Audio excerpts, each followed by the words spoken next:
So we move on to what is a sign of a good or bad assignment? Okay, I should sort of like reflect that view and then say, okay, a couple of wee points here. We'll hopefully establish now a good planning preparation practice. So the opposite is there's poor planning, there's poor preparation, and there's just no prioritizing in an assignment. So a good one has all of that. A poor one is missing all of that. A good one will address what the assignment's asking. The requirements are there. Now, when I was training to be a social worker 100 years ago now, we never got marking criteria. I mean, I always find this amusing. I can't say it without laughing. Students tell me how hard done they are nowadays with these expectations. You just don't know you're living. So you sort of like were given a generic title, and you had no idea what they were looking for. Now people are very clear. What bothers me is that sometimes I think I shouldn't give the marking criteria, not that I've had any choice, but you know what I mean. And then say nearer the time, I'd like to help you. Do you want me to give you marking criteria? I'm going to be using them. And now students like you just smile and go, do you know what? It would be seen as a gift because it's given in advance. It's not seen as anything. And what concerns me is that people invariably don't look at it. I find that astounding. Now, the best students will.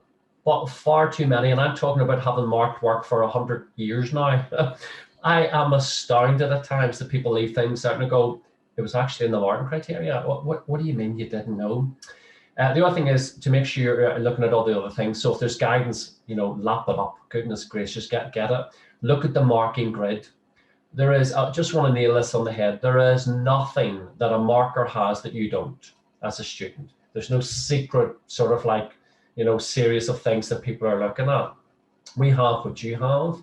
You're told in advance what you need. You're helped generally along how to do that. In fact, I think students are helped too much. There's sort of like you hear things about exemplars going around and been shared, and which I'm not a big fan of. I don't mind showing an exemplar on a screen with students not able to take notes. When I mean on a screen, I mean when I'm in the room and the students not on a computer, so they can sit and sort of like, take pictures of or something. Because it does concern me that plagiarism, and I don't need to rehearse this, you know that, and I know, is a major issue in academia, as it is. There's also issues in social work practice and other professions as well. An unconvincing or convincing writing approach.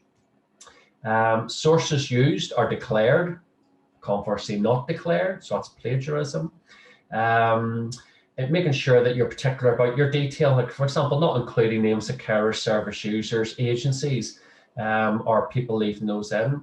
And maybe a small point, if I could, please vary your sentence starters. The amount of times I read people saying, the something something, the something something, the something. And I go, Mamma mia, goodness me. I mean, you're laughing, reading it. I mean, I've got loads of stuff. And also please avoid, or when you're doing, the best writers are not repetitive.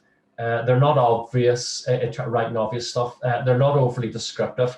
And will you give me a minute and I'll give you some examples of these? Will that be all right? Yes, of course. Because I think that's one of the biggest problems. It's really hard to know yourself if you're being descriptive or not, I sometimes feel. Well, listen to these phrases. Now, these are all true phrases, okay? So this is something, I was doing an assignment workshop, I can't remember, in October, November. It was December actually for students. So it's just sharing the things that I've read, etc., etc. And these are repetitive, obvious statements, contradictory wording, etc. Now, there's a thing called tautology. So for those who are listening to this, go and look it up. Looking back in retrospect. Now, if I see that statement one more time, I'm going to scream, because retrospect is looking back. I mean, this is restore it back. Well, sorry, what does restore mean? Continuing on. What? I read this fairly recently, adolescent teenager. Well, either they're an adolescent or a teenager. They can't be both. Or, and I find this particularly when I remember our 16-year-old selves, a 16-year-old child, you told any 16-year-old child, and I'm telling you, if you didn't have a problem then you're about to now. I mean, they're not a child. I know legally people can say, but the Children Act or the Children Order, I know it does. The law says certain things. The law, as Shakespeare said, is not always brilliant. So try and be thoughtful about our language. Or you hear this quite a lot, particularly in emails and stuff, replying back to me. Oh, right. Yeah. Reduce down, raise up, expand out. I lowered it down. This is what I saw in official correspondence recently, very recently. They had a number of, they had income coming in. Oh dear. Or I'll stay here alone. So I'll stay here and you go in alone. Well, of course I'm going to know you're anyway. This is written quite often. Professional social work, professional nursing. Why would you need to say professional? Of course it's professional. Now, these are direct comments.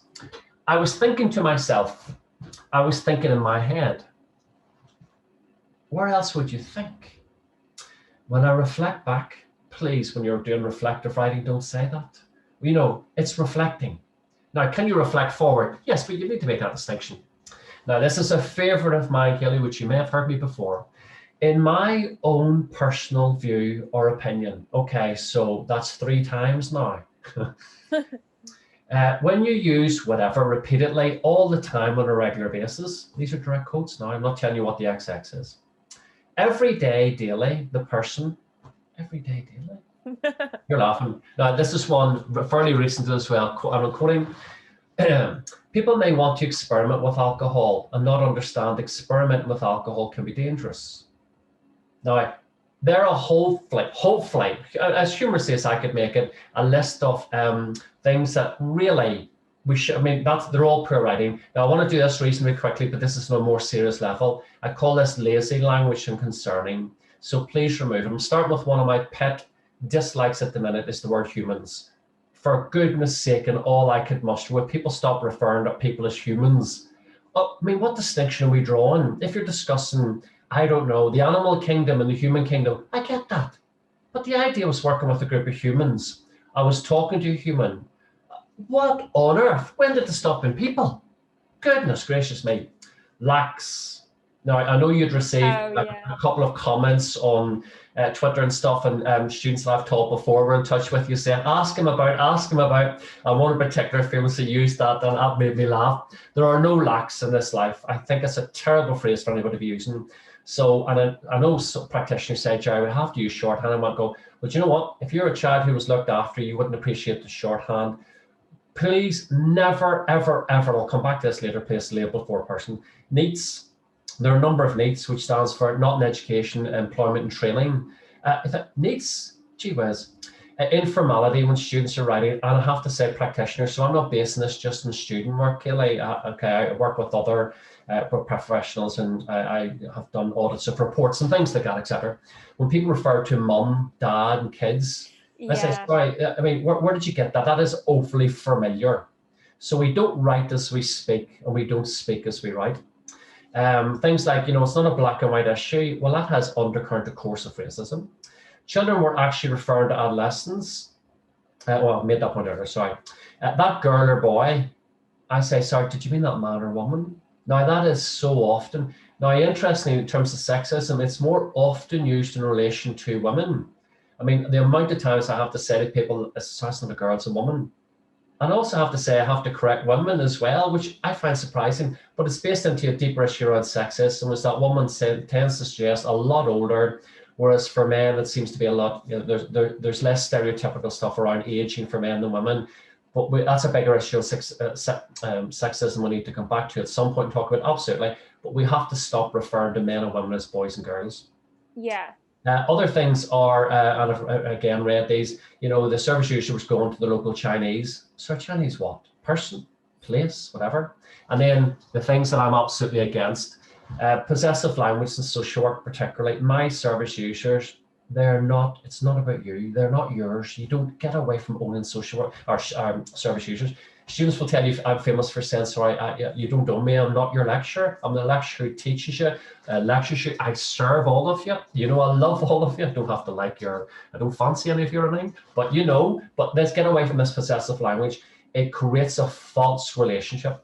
And then phrases like the disabled, the homeless, the mentally ill, the elderly, old people, goodness sake, say elders. It's affirming. The alcoholics, the addicts, coloured, suffering with depression, suffering with their disability. Now, you might be suffering with depression, but don't start with that line. You might be living with depression. And I mean, interesting in those two phrases where I had to particularly pick that practitioner up on that. And then a famous one in Northern Ireland, which replicates in different ways across the world. What religion are you, Catholic or Protestant? Well, sorry, the last time I looked, that's not a religion. You know, the religion would be Christianity. So just naming that, because that's an ongoing issue in terms of my work on Zionism. So sorry, hopefully that was all right. That was really helpful, because I mean, it is a frustration of mine, actually, because it really impacts on practice. And I think I was really pleased that I was advised early on in my career not to put the abbreviations in case notes. And I think I was glad that I was told not to do that in academic work, because it has helped me as I've gone through.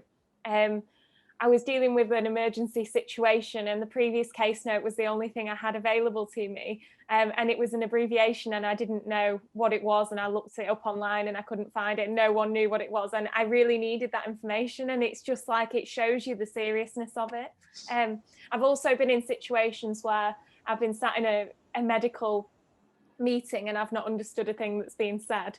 And I just think it brings separation between people. And also, yeah, things like lack are just so dehumanizing. And I think that we should